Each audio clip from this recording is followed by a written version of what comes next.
मला मरायचं नाहीये, मला माझ्या मुलांसाठी जगायचं आहे. जे कधीच घडलं नव्हतं ते तिच्यासोबत घडलं. ती विनवण्या करत होती, ती रडत सुद्धा होती. तिला तिच्या मुलांसाठीच जगायचं होतं. पण पुढे काळ उभा होता. तिच्या बोलण्याकडे कोणी लक्ष दिलं नाही.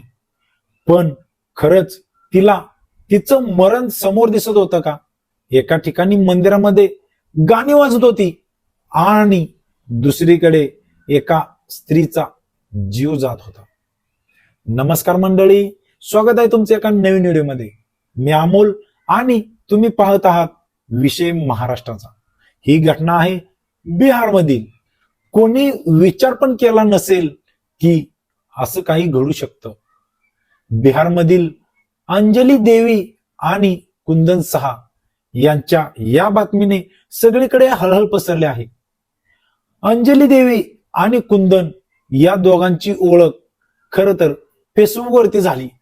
दोघांची चांगली ओळख झाल्यानंतर त्या ओळखीचं रूपांतर हळूहळू प्रेमामध्ये झालं आणि त्या प्रेमाचं रूपांतर हळूहळू लग्नामध्ये झालं.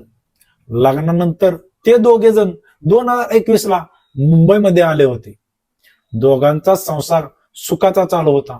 दोघं प्रेमाने आणि गुण्यागोविंदाने दिवस घालवत होते. पण अंजलीचं हे लग्न दुसरे होते. अंजलीचे पहिले लग्न हे समस्तपूरमध्ये झालं होतं आणि पहिल्या नवऱ्यापासून तिला 2 मुलं होती. त्याच्यापासून लांब झाल्यानंतर तिला वैशाली येथे राहत असणारा कुंदन भेटला. तो खरं तर फेसबुकवरती भेटला होता. ती दिसायला खूप सुंदर होती, त्यामुळे तिला सोशल मीडियावरती रील्स बनवण्याची खूप आवड होती. पण कुंदनला ही गोष्ट खटकत होती, त्याला ते आवडत नव्हतं. लग्न झाल्यानंतर मुलाबाळांसोबत त्यांचा संसार सुखाचा चालू होता. पण नंतर हळूहळू तिच्यासोबत जे घडलं ते ऐकून तुम्ही सुद्धा थक्क व्हाल. वर्षभरानंतर त्यांच्यामध्ये खटके उडायला चालू झाले. कारण होतं ते म्हणजे अंजली सोशल मीडियावरती बनवत असलेल्या रील्स. खरं तर कुंदन आणि अंजलीचे नाते एखाद्या चित्रपटातल्या कथेपेक्षा कमी नव्हते. त्यांच्या नात्याचा शेवट एवढा भयंकर होईल असं कोणालाही वाटत नव्हतं. अंजलीच्या सोशल मीडियावरती बनवत असलेल्या रील्समुळे त्यांच्यात खटके उडत होते. त्यातून त्यांची भांडणे व्हायला सुरुवात झाली आणि ती भांडणे खूप टोकापर्यंत होऊ लागली. कुंदन अंजली आणि तिच्या मुलांना जेवण सुद्धा द्यायला तयार नव्हता, कारण त्याला या सगळ्या गोष्टी पटत नव्हत्या. तो स्वतः मात्र जेवण बाहेरून करून यायचा, पण मुलांना आणि बायकोला तो जेवण देत नव्हता, ना की पैसे देत होता. त्यामुळे अंजलीला कामाला जायला लागलं. पण अंजली कामाला गेल्यानंतर कुंदन तिच्यावरही शेक घेऊ लागला आणि तिला बदनाम करू लागला. शेक घेण्यामुळे तो तिला मारूही लागला. सततच्या या भांडणामुळे कुंदनने अंजलीला सोडून दिलं. अंजलीने हार मानली नाही. ती पुन्हा कुंदनच्या घरी जाऊन राहू लागली.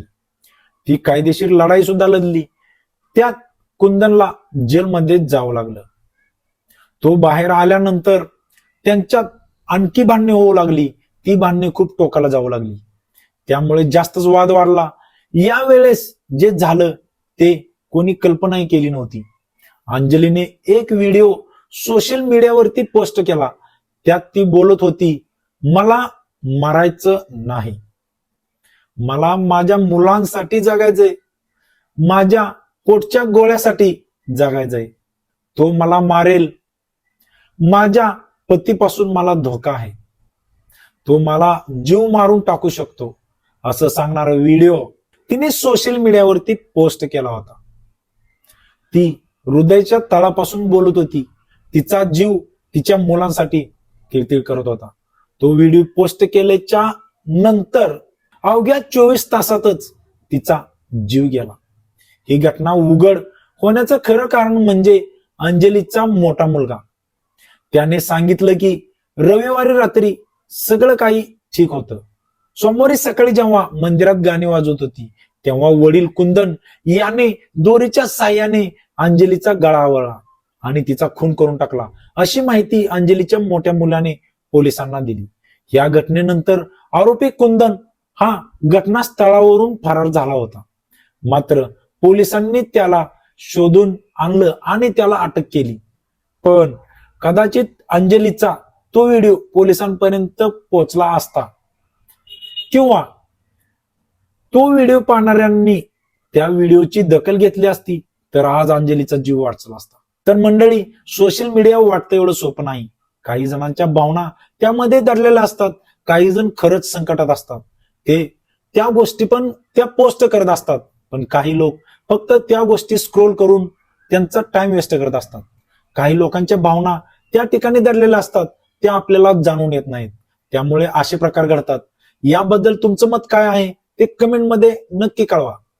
अशा काही पोस्ट जर तुमच्या समोर येत असतील तर त्याची माहिती तुम्ही जवळच्या पोलीस स्टेशनला द्या किंवा तुमच्या जवळचा माणूस असेल तर त्याची विचारपूस करा आणि त्याला मानसिक आधार द्या.